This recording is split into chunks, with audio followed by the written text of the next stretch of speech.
जिस गर्ल्स को ब्लीडिंग होती है, जी ठीक है, और उनको जैसे किसी का अभी स्टार्टिंग जिसमें मतलब कैसे फर्स्ट टाइम ब्लीडिंग स्टार्ट हुई, जी उनको पहले से भी मतलब ब्लड कम है शरीर में, हाँ और वो ब्लड जब होती ब्लीडिंग स्टार्ट हो जाती है हाँ। तो और भी कम हो जाता कोई अगर आपको इंटरनल ब्लीडिंग की शिकायत है या किसी ने आपको बोला है कि आपको इंटरनल ब्लीडिंग है, तो आपको इसके लिए अपने हेमेटोलॉजिस्ट को दिखाना चाहिए। या तो उसको इंटरनल ब्लीडिंग हुआ हो, तो इंटरनल ब्लीडिंग के कारण भी उसका खून कम होता है, है। या फिर उसको खून बनने की ही बीमारी हो। इस विभाग में पूरे बिहार में 2-3 ही डॉक्टर हैं। आजकल बहुत से लोग वीकनेस फील करते हैं, क्या ये भी एक एनीमिया का कारण हो सकता है? जी हाँ, बिल्कुल आपने सही कहा। सबसे ज़्यादा रिस्क पे रहती हैं फीमेल्स, यंग फीमेल्स। अभी एडोलसेंट छोटे बच्चों से एडोलसेंट के उसमें जा रही हैं, पड़ाव में जा रही हैं, उनको भी पीरियड्स का ब्लड लॉस होता है। और जब स्टार्टिंग में उनको जब ब्लड लॉस होता है तो किसी फीमेल्स को ज़्यादा ब्लड लॉस होता है, क्योंकि साइकिल स्टार्ट होती है, मेंस्ट्रुअल साइकिल। हेलो दोस्तों, आप सभी का स्वागत है मिशन मंजिल यूट्यूब चैनल पे। दोस्तों, आज हमारे साथ है डॉक्टर केतन नथानी सर, जो कि रक्त स्पेशलिस्ट डॉक्टर हैं, हेमाटोलॉजिस्ट है, जो कि इस विभाग में पूरे बिहार में 2-3 ही डॉक्टर हैं, जिसमें से एक सर है। सर, बहुत बहुत स्वागत है हमारे चैनल पे। Thank you. सर, आप अपने थैंक बारे यू अंकित में जी। हमारे दर्शकों को बताइए। नमस्कार दोस्तों, मैं पहले तो बहुत बहुत शुक्रगुजार हूँ मिशन मंजिल चैनल का, जिन्होंने मुझे ये मौका दिया कि मैं अपने उनके ज़रिए मैं अपने जो बिहार की जनता है उनको कुछ मदद कर सकूं, उन्हें कुछ ज्ञान दे सकूं। मैंने बेसिकली MBBS किया मैंने नील रतन सरकार मेडिकल कॉलेज कोलकाता से। फिर मैंने उसके बाद पोस्ट ग्रेजुएशन किया मैंने Guru Tegh Bahadur UCMS medical college and hospital से, जो कि न्यू दिल्ली में। फिर मैं और हायर स्टडीज़ करने के लिए मैंने DM किया मैंने क्लिनिकल हेमाटोलॉजी में KEM हॉस्पिटल मुंबई से। मैं यहाँ पर पटना पारस HMRI हॉस्पिटल में मैं अटैच्ड हूँ, वहाँ मैं फुल टाइमर हूँ। 10 to 4 वहाँ मैं बैठता हूँ। उसके बाद मेरा अपना पर्सनल क्लिनिक है, जहाँ मैं, जो कि नाथानी हेमाटोलॉजी ऑन्कोलॉजी क्लिनिक के नाम से इसका नाम है, और मैं यहाँ पर 4 से 8 बैठता हूँ। मैं ब्लड संबंधित बीमारियों में विशेषता है मेरी, उन सब बीमारियों से मैं डील करता हूँ। ऐसे मरीज़ जिनको खून की दिक्कत है, जिनको खून नहीं बनता, जिनको बार बार खून चढ़ाना पड़ता है, जिनको खून की कमी रहती है, जिनको ब्लीडिंग होता है, बार बार ब्लड चढ़ाना पड़ता है, प्लेटलेट चढ़ाना पड़ता है, ब्लड कैंसर है, या जिनको बोन मैरो ट्रांसप्लांट करने की ज़रूरत है, वो सब, ये सारे बीमारियों से मैं डील करता हूँ।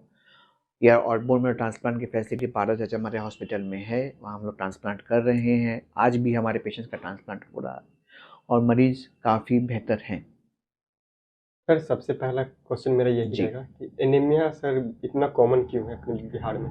एनीमिया, देखिए एनीमिया के बहुत सारे कारण होते हैं। हम्म, एनीमिया का सबसे कॉमन कारण है अगर आप हेल्दी पौष्टिक आहार नहीं खाएं तो। आज के दिन जो लाइफस्टाइल है वो बहुत ही चेंज हो गई है। हम्म, आज के दिन लोग घर के खाने को छोड़ के लोग बाहर का जंक फूड्स खाना खाते हैं। Yes sir. बाहर के खाने में स्वाद तो होता है, बट वो न्यूट्रिशन नहीं होता। तो इसीलिए आपको खून की कमी हो जाती है, क्योंकि आपका न्यूट्रिशन, आपको प्रॉपर आयरन, विटामिन, कैल्शियम, वो सब आपको प्रॉपर मिल नहीं पाता बाहर के डाइटों में। तो इसीलिए आपको खून की कमी हो जाती है। और ख़ासकर जो लोग वेजिटेरियंस होते हैं, वेजिटेरियंस में विटामिन B12 की मात्रा वेजिटेरियन फूड में बहुत ही कम रहती है, जिसके कारण वो वेजिटेरियंस को और ज़्यादा खून की कमी होती है। इसलिए हमें रेगुलरली पौष्टिक आहार खाना चाहिए। अगर विटामिन्स की कमी है तो विटामिन्स के सप्लीमेंट्स भी लेने चाहिए। आजकल बहुत से लोग वीकनेस फील करते हैं, क्या ये भी एक एनीमिया का कारण हो सकता है? जी हाँ, बिल्कुल आपने सही कहा। वीकनेस सबसे कॉमन, वीकनेस मतलब कमज़ोरी, ये सबसे ज़्यादा कॉमन सिम्पटम है एनीमिया का। एनीमिया होता है तो शरीर में खून की कमी हो जाती है। जो नॉर्मल जो शरीर में खून 13 ग्राम 12 ग्राम होता है, वो घट के 10 ग्राम से कम हो जाता है। तो शरीर में हर जगह सर से लेके पाँव तक खून की कमी होती है। शरीर के अलग-अलग हिस्सों को खून नहीं मिल पाता है, जिनके कारण वो बराबर से काम नहीं करता और शरीर के हर जगह थकावट होती है। पाँव में थकावट, दिमाग में थकावट, दिल में थकावट, सब जगह थकावट होती है। सर, एनीमिया के सिम्टम क्या है? एनीमिया का सबसे कॉमन सिम्टम जो आपने बताया, थकावट है। हम्म, थकावट है, कमज़ोरी है। जो काम आप पहले अच्छे से कर पा रहे थे, वही काम को आपको आज करने में दिक्कत होगी, क्योंकि आपकी खून की कमी है। एनीमिया का सिम्टम्स है, आपको थोड़े से आप सीढ़ी चढ़िएगा, आपका दम फूलने लगेगा। हम्म, आप 4 सीढ़ी चढ़े लेकिन आपका बहुत साँस फूलने लगेगा। ऐसा क्यों होता है? ऐसा इसलिए होता है क्योंकि शरीर में खून की कमी के कारण हार्ट पर जोर पड़ता है, हार्ट को ज़्यादा ब्लड पंप करना पड़ता है, तो उसी समय सांस फूलता है, लंग्स को ऑक्सीजन नहीं मिल पाता, ऑक्सीजन लंग्स में तो आता है बट वो खून ही नहीं फिर जा सके, तो इसीलिए शरीर में आपको सांस फूलता है, आपको कमजोरी होती है, आपके हाथ पाँव में सूजन हो जाता है। आप देखे होंगे मरीजों को बोलते हैं मेरे हाथ में सूजन है, मेरे पाँव में सूजन है, मेरे आँखों में सूजन है, तो वो सूजन भी होता है आपको खून की कमी से। क्योंकि खून का काम होता है ऑक्सीजन पहुंचाना हर जगह। ऑक्सीजन पहुंचाना, तो जहाँ भी ऑक्सीजन, बिना ऑक्सीजन के कोई भी सिस्टम शरीर का काम नहीं करेगा। तो सारे सिस्टम में एक बहुत ही अनवांटेड एक केमिकल्स जमा हो जाते हैं जो कि ऑक्सीजन की कमी से जमा होते हैं और फिर वो धीरे धीरे काम करना बंद कर देते हैं। सर इंडिया में सबसे ज्यादा कौन एनीमिया के शिकार होते हैं? बच्चे? इंडिया में सबसे ज़्यादा देखिए, सबसे ज़्यादा एनीमिया के शिकार होती हैं हमारी औरतें, क्योंकि आज भी हम 21वीं सदी 22वीं सदी में हैं, बट आज भी लेडीज़ अपना फूड, अपना न्यूट्रिशन अपने परिवार के लिए सेक्रीफाइस करती हैं। वो एक रोटी कम खाएंगी, अपने बच्चे को, अपने पति को पौष्टिक आहार देंगी।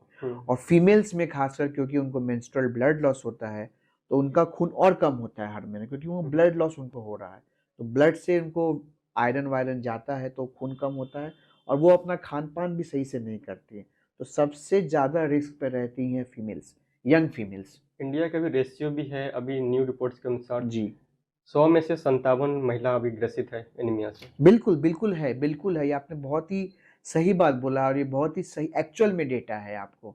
ये तो वो है जो लोग रिपोर्ट करते हैं, जो लोग डॉक्टर्स के पास जाते हैं। बहुत लोग हैं जो कि इसी कमजोरी में, इसी थकावट में काम करते रहते हैं और डॉक्टर के पास नहीं जाते, उनका तो पता ही नहीं चलता, तो ये रेशियो ज़्यादा भी हो सकता है। डेटा तो हम वो बोलते हैं जो कि रिपोर्ट होता है, जो रिपोर्ट नहीं होता वो तो डेटा हम बोल ही नहीं पाते। तो इससे ज़्यादा इंसिडेंस है एनीमिया का। ऐसे न्यू रिपोर्ट के अनुसार 57 जो लोग चेक करवा रहे उनका 57 है।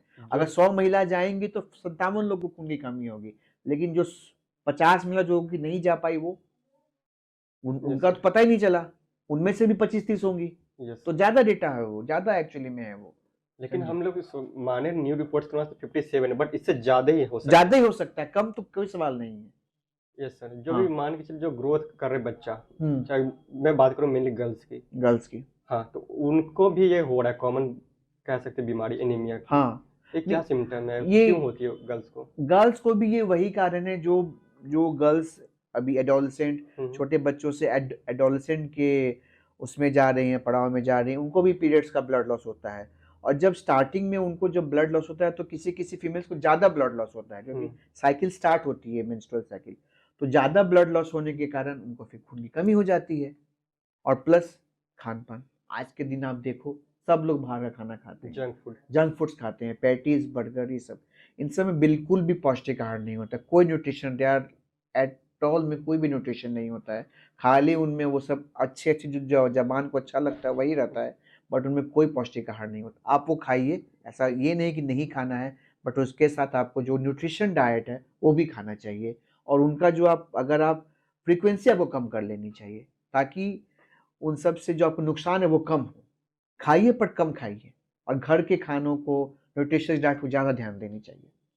जैसे सर जिन गर्ल्स को ब्लीडिंग होती है जी, ठीक है, और उनको जैसे किसी का अभी स्टार्टिंग डेज में मतलब कैसे फर्स्ट टाइम ब्लीडिंग स्टार्ट हुई जी, और उनको पहले से भी मतलब ब्लड कम है शरीर में, हाँ, और वो ब्लड जब होती ब्लीडिंग स्टार्ट हो जाती है तो और भी कम हो जाती है। जी है, वही मैं बोलना चाह रहा हूँ कि अगर कोई उनको खून की बीमारी है, जिस शुरू से खून कम है, या सिंपल आयरन की कमी है, या विटामिन की कमी, उससे भी खून कम हो जाएगा, और प्लस उनका ब्लीडिंग भी चालू हो गया पीरियड्स वाला, तो और खून की कमी हो जाएगी, तो और दिक्कत हो जाती है। इसीलिए अगर हम, मेरे पास जैसे पेशेंट्स आते हैं तो 10 में से 6 पेशेंट ऐसे रहते हैं जिनको खून की कमी सिर्फ आयरन और विटामिन की कमी से होती है। 4 पेशेंट ये रहते हैं जिनको खून का कोई बीमारी होता है। तो अगर वो 6 पेशेंट्स अगर प्रॉपर अपना डाइट लेते हैं तो वो खून की कमी उनको होती ही नहीं। तो मेजर ऑफ द फीमेल्स में क्या होता है कि अगर उनको प्रॉपर हम डाइट दें, वो भी समझें, घर में वैसा माहौल रहे, पेरेंट्स अपने बच्चों को समझाएं, बच्चे भी प्रॉपर न्यूट्रिशियस डाइट लें, तो एटलीस्ट 10 में से 6 फीमेल्स को दिक्कत नहीं होगी। हाँ, 4 फीमेल्स को जो खून की प्रॉब्लम है, जो खून बनने में ही दिक्कत है, तो उनको हमको देखना पड़ेगा। सर जैसे कि ये भी एक इंडिया में बहुत कॉमन बीमारी कह सकते हैं जो कि ब्लीडिंग बहुत ज़्यादा होने लगती है। जी जी जी ये जी। क्या कारण होता है? देखिए, ब्लीडिंग ज़्यादा होने का बहुत सारा कारण होता है। हुँ, हुँ। सबसे पहले अगर पीरियड्स में ब्लड लॉस ज़्यादा हो रहा है, तो कहीं कुछ पीरियड के जो रास्ता है जहाँ से पीरियड्स बनना चालू होता है, हुँ, हुँ। वहाँ तो कुछ प्रॉब्लम नहीं है। पहले तो वो बात, यूटेरस, गा फीमेल जेनिटल ट्रैक्ट, वहाँ तो कुछ प्रॉब्लम नहीं है। हुँ, हुँ। अगर वो सब ठीक है, तो फिर ब्लड का प्रॉब्लम, ब्लड एक बहुत ही कॉमन कारण है जिसमें खून की कमी होती है, प्लेटलेट की कमी होती है, ब्लीड कोआगुलेशन फैक्ट जो प्रोसेस है जो कि ब्लीडिंग को रोकता है, अगर उस प्रोसेस में डिफेक्ट है, वो हुँ, हुँ। प्रोसेस अगर सही नहीं है, तो जो एक बार जो ब्लीडिंग चालू होगा, वो ब्लीडिंग होता ही जाएगा। हाँ। अगर हमें कट जाता है, हुँ, तो हुँ। हमारे कटने के बाद स्किन पे थोड़ी देर ब्लड निकलता है, हुँ, फिर हुँ। वो अपने आप रुक जाता है। हाँ। ऐसा आपके साथ भी कभी हुआ हुँ, हुँ, होगा। हुँ। तो वो जो प्रोसेस है ना, ये जो ब्लड रुकना, ये एक प्रोसेस होता है, जिसको हम लोग हेमोस्टेसिस बोलते हैं, हुँ, हुँ। मेडिकल भाषा में, हेमेटोलॉजी की भाषा में। अच्छा। तो अगर इ इस प्रोसेस में डिफेक्ट है, अगर हेमोस्टेसिस के प्रोसेस में डिफेक्ट है, तो जो ब्लीडिंग चालू होगा हमारा, वो रुकेगा ही नहीं। वो ब्लड निकलता रहेगा, निकलता रहेगा, निकलता रहेगा। तो इसीलिए ब्लड की दिक्कत है अगर, तो ब्लीडिंग तो चालू स्टार्ट हो जाएगी, हुँ, लेकिन वो हुँ। रुकेगी ही नहीं, या रुकेगी तो बहुत दिनों के बाद रुकेगी। इसके कारण बहुत खून निकल जाएगा। तो अगर बहुत ज़्यादा ब्लीडिंग हो रही है पीरियड्स में, हुँ, हुँ। ज़्यादा दिनों तक रह रहा है, क्लॉट्स निकल रहे हैं, ज़्यादा पैड्स यूज़ करना पड़ रहा है पर डे, तो इसका मतलब कुछ ब्लड की प्रॉब्लम है, जो कि अपने आप हेमेटोलॉजिस्ट को दिखाना चाहिए आपको। Yes sir. और सर जो प्रेग्नेंट वुमेन हो जी। उनको खून की कमी होती है तो उनको क्या डाइट रखनी चाहिए? प्रेग्नेंट वुमेन में खून की कमी का मोस्ट कॉमन कारण है आयरन की कमी होना। हुँ, हुँ। क्योंकि वो रेगुलरली आयरन का टैबलेट्स खाती नहीं है, या फिर आयरन का टैबलेट्स खाती हैं तो खाना खाने के बाद खाती हैं। मैं फिर से बोलना चाहता हूँ, आयरन की टैबलेट हमेशा खाली पेट खानी चाहिए। खाना खाने के बाद खाने से आयरन प्रॉपर्ली एब्ज़ॉर्ब नहीं होगा, तो खून की कमी करता रहेगा। जब हुँ, आप प्रेग्नेंट हैं तो आपको अपने लिए भी खून चाहिए, आपके बच्चे के लिए भी खून चाहिए। आपके बच्चे को आपसे ही खून मिलता है। हुँ। इसीलिए मदर्स में ब्लड का डाइल्यूशन हो जाता है, क्योंकि वो बच्चे का खून से मिक्स होता है। हुँ, तो हुँ। मदर्स को प्रॉपर डाइट लेना चाहिए, और आयरन की गोली खाली पेट लेनी चाहिए, और अगर गोली से कुछ प्रॉब्लम हो रही है, गोली टॉलरेट नहीं हो रही है, गोली लेने के बाद उल्टी आ रही है, तो अपने हेमेटोलॉजिस्ट को दिखानी चाहिए। वो भी दूसरी आयरन की गोली देंगे जो कि उनको टॉलरेट हो सके, या फिर आयरन का इंजेक्शन भी ले सकते हैं। मोस्ट कॉमन कारण है प्रेगनेंसी में खून कम होने का आयरन की कमी। इंटरनल ब्लीडिंग क्या है और क्यों होती है? इंटरनल ब्लीडिंग कहने का मतलब है कि वो ब्लीडिंग है जो कि हम बाहर से नहीं दिख रही हुँ, है, हुँ। अंदर हो रही है, बट अल्टीमेटली वो उसका हमें सिम्पटम्स कुछ ना कुछ मिलेगा। अगर पेट के रास्ते में ब्लीडिंग हो रही है, हुँ, हुँ। तो ब्लीडिंग तो अंदर एक बार होगी जो पता नहीं चला हमें, बट अल्टीमेटली या तो वो मुँह से बाहर आएगी उल्टी के ज़रिए, या फिर वो लैट्रिन के रास्ते से बाहर आएगी। हुँ। तो वो होती है इंटरनल ब्लीडिंग। या फिर जो अलग-अलग शरीर में ऑर्गन्स हैं, लीवर है, किडनी है, हाँ, हाँ। पेट में इंटेस्टाइन है, वो सब में अगर ब्लीडिंग हो जाएगी, तो वो इंटरनल ब्लीडिंग है, क्योंकि वो तुरंत हमें बाहर तो दिखेगा नहीं। लेकिन अल्टीमेटली कुछ दिनों के बाद हमें पता चलेगा कुछ दिक्कत होगी हमें, हुँ, या हुँ। तो हमारा पेट फूल जाएगा, या फिर शरीर हमारा काला पड़ेगा, पेट काला हो जाएगा, वो सब होगा, या हमारा खून कम हो जाएगा, वो सब होगा। अब ये क्यों होती है? ये इसलिए होती हुँ, है, अगर आपको या तो चोट लगी हो, हुँ। या फिर आप शराब बहुत पीते हो। शराब पीने से अंदर का जो वो म्यूकोसल ट्रैक्ट होता है वो छिला जाता है, तो उसके कारण हो सकती है। शराब पीने से आपका लीवर खराब होता है, हुँ, हुँ। लीवर खराब होने के कारण अंदर ब्लीडिंग हो सकती है, या फिर आपको ब्लीडिंग की प्रॉब्लम हो। ब्लड की प्रॉब्लम से भी इंटरनल ब्लीडिंग होती है। तो इंटरनल ब्लीडिंग होने का मोस्ट कॉमन कारण 2 है, या तो आपको लीवर की प्रॉब्लम हुँ, हो, हुँ। या फिर ब्लड की प्रॉब्लम हो। तो ओके। अगर आपको इंटरनल ब्लीडिंग की शिकायत है, या किसी ने आपको बोला है कि आपको इंटरनल ब्लीडिंग है, तो आपको इसके लिए अपने हेमेटोलॉजिस्ट को दिखाना चाहिए। इंटरनल ब्लीडिंग कैसे पता चल सकता है आपको? आपका पेट फूल रहा है, पेशेंट्स का पेट फूल रहा है, हुँ, हुँ। और पेशेंट्स अपना यूएसजी कराने गए, अल्ट्रासाउंड कराने गए, हाँ। और वहाँ पर जो अल्ट्रासाउंड कर रहे हैं डॉक्टर, उन्होंने बोला कि नहीं, आपको तो इंटरनल ब्लीडिंग है। या फिर आप अपना सीटी स्कैन कराने गए, हुँ, हुँ। कोई तो रेडियोलॉजिकल इन्वेस्टिगेशन से पता चलता है कि इंटरनल ब्लीडिंग हो रही है। या फिर जो पेट वाले जो डॉक्टर रहते हैं, वो आपको इंडोस्कोपी करते हैं, हुँ, तो हुँ। इंडोस्कोपी से पता चलता है कि आपको इंटरनल ब्लीडिंग हो रही है। और सर जब ये एनीमिया के पेशेंट हैं उनको जी। कौन-सी टेस्ट करवानी चाहिए? देखिए, एनीमिया के पेशेंट्स को, अगर आपको लग रहा है कि हुँ, एनीमिया है, तो सबसे पहले आपको एक सीबीसी करनी चाहिए। हुँ। सीबीसी का मतलब है कंप्लीट ब्लड काउंट।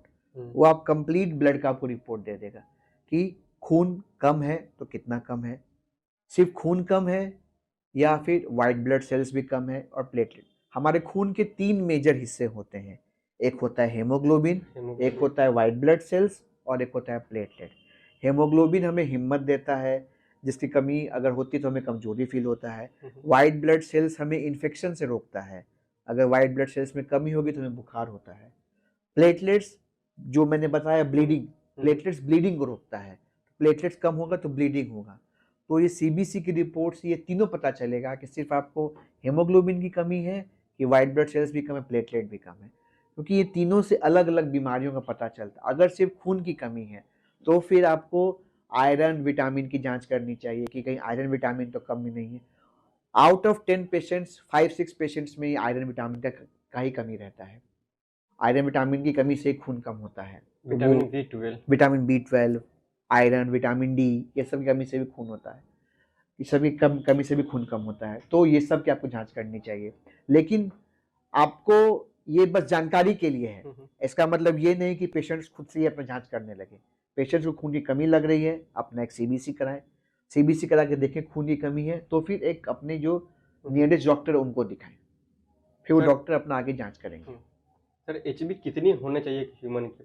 देखिए ह्यूमन के लिए एचबी आपको यंग, जैसे मैं आपकी बात हम दोनों की बात करूँ, हमारे लिए एक नॉर्मल हेमोग्लोबिन होगा 13 ग्राम 13 ग्राम है।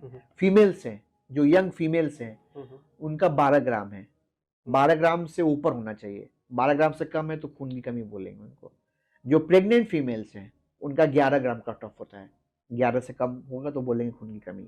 तो 11 से ऊपर होना चाहिए, हम लोग में 13 से ऊपर होना चाहिए, और यंग फीमेल्स में जो कि प्रेग्नेंट नहीं उनको 12 से ऊपर होना चाहिए, तो बोलेंगे कि उस बंदे में या उस बंदी में खून ठीक है, नॉर्मल है। अगर इससे कम है तो मतलब कम है खून। और किसी के सर मान के चलिए 2% हो जाए हीमोग्लोबिन जी, तो कितना वो रिस्क है, कितना रिस्की हो जी सकता कि 2% खून होता है, 2% खून होता है। इसके बहुत सारे कारण होते हैं, या तो उसको इंटरनल ब्लीडिंग हुआ हो तो इंटरनल ब्लीडिंग के कारण भी उसका खून कम होता है, या फिर उसको खून बनने की ही बीमारी हो, खून उसका बन ही नहीं रहा है। ये एप्लास्टिक एनीमिया करके बीमारी होती है, इसमें शरीर में खून बनना ही बंद हो जाता है तो होता है खून कम। थैलेसीमिया की बीमारी में खून कम हो जाता है। थैलेसीमिया में क्या होता है, खून टूटने लगता है और खून बनता नहीं है, तो थैलेसीमिया की बीमारी में खून कम होता है। और जितने भी ब्लड डिसऑर्डर्स हैं, blood cancer, leukaemias, aplastic anaemias, anaemias, myelodysplastic syndrome, सब अलग अलग प्रकार के ब्लड की बीमारियां हैं। हेमोलिटिक एनीमियाज, इस सब में खून की कमी 2 ग्राम तक हो सकता है। तो बहुत सारी बीमारियां हैं जिनमें खून 2 ग्राम हो सकता है, और ये बहुत ही एक इमरजेंसी सिचुएशन है। क्यों इमरजेंसी है? क्योंकि 2 ग्राम खून कम रहेगा तो आपके शरीर के हर एक हिस्से पे फर्क पड़ेगा। सोचिए, जो आपका शरीर का नॉर्मल रिक्वायरमेंट, नॉर्मल एक शरीर में खून होता है 12 ग्राम 13 ग्राम, आपके शरीर में 2 ग्राम खून है, शरीर का एक एक हिस्से पे आपके जोर पड़ेगा, दिल, फेफड़ा, लीवर, कलेजा, सब जगह। तो ये एक लाइफ थ्रेटनिंग कंडीशन है। आपके अगर किसी का 2 ग्राम खून है तो उसको कार्डियक अरेस्ट हो सकता है, कार्डियक फेलियर हो सकता है। सर खून कमी होने का एक ये भी कारण हो सकता है पेट में कीड़ा होना। बिल्कुल बिल्कुल, पेट में कीड़ा होने के कारण क्या होता है कि वो जो न्यूट्रिशन डाइट है, आयरन, विटामिन, वो उसको एब्जॉर्ब नहीं होने देता, वो खुद ही ले लेता है वो, तो इसलिए वो खून की कमी हो जाती है। इसलिए खासकर बच्चों में, बच्चों जब भी हम हमारे पास आते हैं तो हम उनको एक डीवॉर्मिंग देते हैं उनको, ताकि कीड़ा अगर कुछ हो तो वो निकल जाए, और उसके साथ सपोर्टिव थेरेपी देते हैं। सर मेरा एक क्वेश्चन है, जो कि बच्चे लोग, जो छोटे बच्चे होते हैं, वो मिट्टी खा लेते हैं या फिर चौक, जी, वो भी खाते हैं, उनसे भी कीड़ा होती है या उनसे भी एनीमिया होने की खतरा है? ये आपने बहुत ही अच्छा सवाल पूछा है। हमको सोचना है कि बच्चे ये चौक क्यों खा रहे हैं, खा तो लेते हैं बट क्यों खा रहे हैं, क्यों खाते हैं? हाँ, हमने तो नहीं सिखाया। हम तो अपने बच्चों को सिखाते हैं कि बेटा रोटी खाओ, बेटा चावल खाओ, बेटा दाल पियो, सब्जी खाओ। मैंने तो बेटे को कभी नहीं सिखाया बेटा चौक खाओ, बट वो खाते हैं। खाते क्यों खाते हैं? क्यों? इसको सिम्टम बोलते, ये सिम्टम है पाइका, PICA, ये एक सिम्टम है। ये जो पाइका मतलब क्या है, ऐसी चीजों को खाया जाए जो कि खाने के लायक नहीं है, खाने योग्य ना हो, हाँ, इसको कोई खाए तो ये जो खाएंगे ना उसको बोलेंगे पाइका। ये एक सिम्टम है, ये सिम्टम होती है आयरन डेफिशिएंसी में, और खासकर बच्चों में। आयरन डेफिशिएंसी जब होती है ना तो ये सिम्टम्स आती हैं, और बच्चे, खासकर बच्चे जो बिना खाने वाली चीज़ खाते हैं, इसको पाइका बोलते हैं। ये होता है क्योंकि आयरन डेफिशिएंसी के कारण उसका सिम्टम है, तो आयरन की कमी है इसलिए वो खा रहे हैं। अगर आपको ध्यान देना है कि अगर घर में ऐसे बच्चे हैं जो कि कुछ भी खा रहे हैं, तो अपने डॉक्टर को दिखाना है, ब्लड चेकअप कराना है, आयरन की चेकअप कराना है, कहीं आयरन की कमी तो नहीं। ऐसा नहीं कि वो कुछ बदमाशी कर रहा है, बदमाशी नहीं कर रहा, वो बदमाशी नहीं। उसको दिक्कत है, वो बोल नहीं पा रहा। वो छोटा बच्चा कैसे बोलेगा, वो उसको दिक्कत है, वो यही सबसे आपको बता रहा है, पापा मम्मी देखो मेरे को कुछ दिक्कत है। बच्चे चौक खा रहे हैं, बच्चे कुछ भी खा रहे हैं, बच्चे पेन खा रहे हैं, कुछ भी मुंह में ले रहे हैं, मट्टी मुंह में ले रहे हैं, तो ये वो अपने पेरेंट्स को, अपने गार्जियंस को अंदेशा दे रहे हैं कि देखो मुझे कुछ दिक्कत है, मुझे दिखाओ डॉक्टर को।